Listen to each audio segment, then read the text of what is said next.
Et quand t'arrives, t'as quoi comme contexte, t'as combien de personnes et quel est t'arrives avec quoi comme objectif? On te demande quoi à ce moment-là?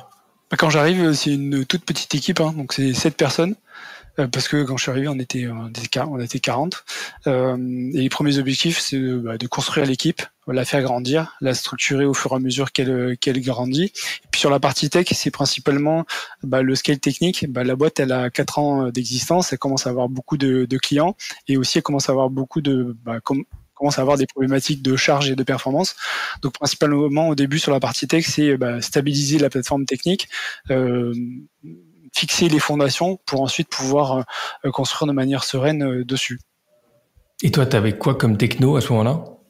Alors en fait, c'est quand je suis arrivé, c'était un monolithe développé en Ruby Rails Vue.js qui tourne sur une plateforme PaaS, c'est-à-dire une plateforme as a service. Et en fait, c'était un truc clé en main. Les cofondateurs, ils ont fait le wagon. Le wagon, c'est un bootcamp pour apprendre à coder, et ils ont vraiment gardé la stack technique du wagon. Et franchement, c'était super d'avoir fait ça au début, parce que quand tu lances une boîte, t'as envie de coder vite, t'as envie de shipper de la feature, et en fait, t'as envie de vendre ta feature et rien d'autre. En fait, t'as pas envie de t'embêter avec autre chose. Et après, quand tu scales, il y a d'autres problématiques qui viennent. Et donc, j'étais aussi là après pour les accompagner sur ces problématiques de scale. Ok. Et le scale, justement, ça ressemble à quoi? Enfin, t'as parlé de stabilisation de la plateforme pour pouvoir construire dessus. Mais quelles ont été les grandes étapes par lesquelles t'es passé entre 2020, 2021 jusqu'à maintenant, 3-4 ans? Ouais. En fait, la partie scale, en tout cas sur ma partie, elle s'est c'était scindé en deux, le scale technique et le scale humain. Le scale technique, en vrai, ça sera raconté, c'est pas très compliqué, parce qu'en fait, moi, j'ai eu la chance de bosser sur des sites qui sont à très fort trafic, comme, je sais pas, Allociné, Orange, La Centrale, et du coup, tu te nourris de ce que tu as pu voir sur ce genre de site pour le répliquer sur ta plateforme. Le cloud aussi, ça aide vraiment au scale.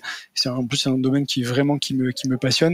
Et du coup, ça, pour moi, c'était pas très compliqué.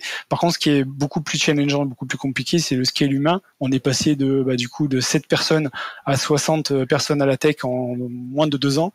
Du coup, ça demande de la structuration, de l'accompagnement et un effort vraiment surhumain. Et là, vraiment, le mot, il est en gras, quoi. Surhumain pour recruter une équipe à Paris. Et je pense que, en vrai, sur cette partie-là, c'est là où j'ai passé le plus d'énergie avec l'équipe talent, enfin l'équipe RH. Et je crois qu'on est arrivé à un niveau de technicité super intéressant au niveau du recrutement. On a développé des techniques de chasse de candidats, on a développé des techniques d'industrialisation de cette chasse, tout en restant, en ayant une approche humaine. On a développé un process de recrutement où à partir du moment où un candidat il met un pied dedans, normalement on le recrute. Et du coup, vraiment, c'est une grosse fierté, et il y a vraiment eu beaucoup d'énergie qui est passée là-dedans. Donc, je te dirais que le scale, la partie humaine, ça a été la partie la plus difficile. En plus, c'était comme par hasard au moment où le marché était le plus tendu. Ah bah oui. Tout le monde s'arrachait les profils. Ouais. Bon. Et t'avais déjà mené un scale de cette ampleur-là dans ton expérience, toi? Humain et tech? Tech peut-être? Alors, tech, la même croissance? Alors, peut-être pas la même croissance. En tout cas, sur la partie humaine, jamais. Par contre, j'avais dirigé des équipes qui étaient plus grosses, qui étaient mieux structurées, qui étaient plus avancées. Mais par contre, vraiment, le scale de zéro, non, j'avais jamais fait. Et tu t'es préparé ou formé comment? En fait, j'ai échangé pas mal avec d'autres CTO qui avaient fait du scale, et on a de la chance d'avoir une communauté de CTO qui est vraiment où tu peux parler avec beaucoup de monde. Et puis après, du coup, je me suis inspiré pas mal des boîtes dans lesquelles j'étais passé, qui avaient des tailles beaucoup plus grosses. Et du coup, j'ai mixé ça avec du coup l'ADN de la boîte, parce que chaque boîte est complètement différente. Du coup, avec mon XP, avec un peu du coup les échanges, et puis avec l'ADN de la boîte, on est arrivé à scaler. Puis on a pas mal itéré aussi pour scaler, parce que 2 ans, c'est pas beaucoup, mais c'est quand même un temps raisonnable pour scaler. Ça laisse le temps de se poser un peu. Ouais. Avec le recul, est-ce que tu peux me donner, je sais pas, un ou deux conseils que tu recommanderais à tout le monde, enfin à tous ceux qui sont dans les commandes, dans le poste que tu as, et qui s'apprêtent à scaler, les conseils que tu pourrais donner issus de ton expérience, et aussi les conseils, on va dire les bonnes idées, partager les bonnes idées que tu as pu avoir avec le recul, et peut-être partager les moins bonnes que tu aurais aimé ne pas avoir, quoi. Je pense que en fait, ça c'est plus en me parlant. Moi, j'ai pris mon temps parce qu'en fait, 2 ans, c'est quand même assez. Je pense qu'il y a des boîtes qui ont fait des levées monumentales et qui ont scalé leurs équipes. Ils ont recruté 300 personnes en 2-3 mois et après ils se sont plantés parce que c'est juste impossible de faire un truc pareil. Donc déjà prendre son temps, recruter les personnes dont en vrai tu as besoin et structurer ton équipe en fonction des personnes que tu recrutes et petit à petit. Donc je pense que le graduel, pour moi, c'était la clé. Je pense qu'on s'est pas trop trompé là-dessus. Et après, sur la partie recrutement, vraiment, enfin nous, qu'est-ce que je pourrais partager comme tips non.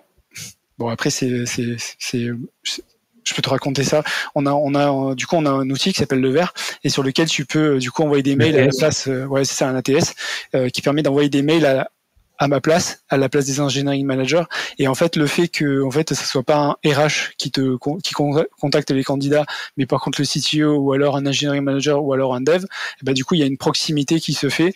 Et du coup, on avait fait des messages qui étaient assez friendly, qui détaillaient vraiment notre stack. Et du coup, avec ça, on a augmenté nos taux de conversion sur les réponses des candidats parce qu'en fait, en vrai, les techs, ils reçoivent 10 messages par jour et donc ils n'ont pas forcément envie de répondre à des messages automatiques, alors qu'en vrai, les notes c'était des messages automatiques, mais par contre ils étaient formatés d'une façon différente. Après il y a des situations un peu bizarres. On était à AWS Summit et puis un dev qui me saute dessus et qui me dit hey, salut et tout, tu m'as écrit machin truc et tout. En fait c'était pas moi qui l'avais écrit, c'était le bot qui avait écrit. Donc après je suis là, tu vois, oui je t'ai écrit, bien sûr je t'ai écrit, mais je sais pas de qui tu es, mais je t'ai écrit bien évidemment. Donc bon, c'est une situation c'est les joies du recrutement, on connaît bien ça.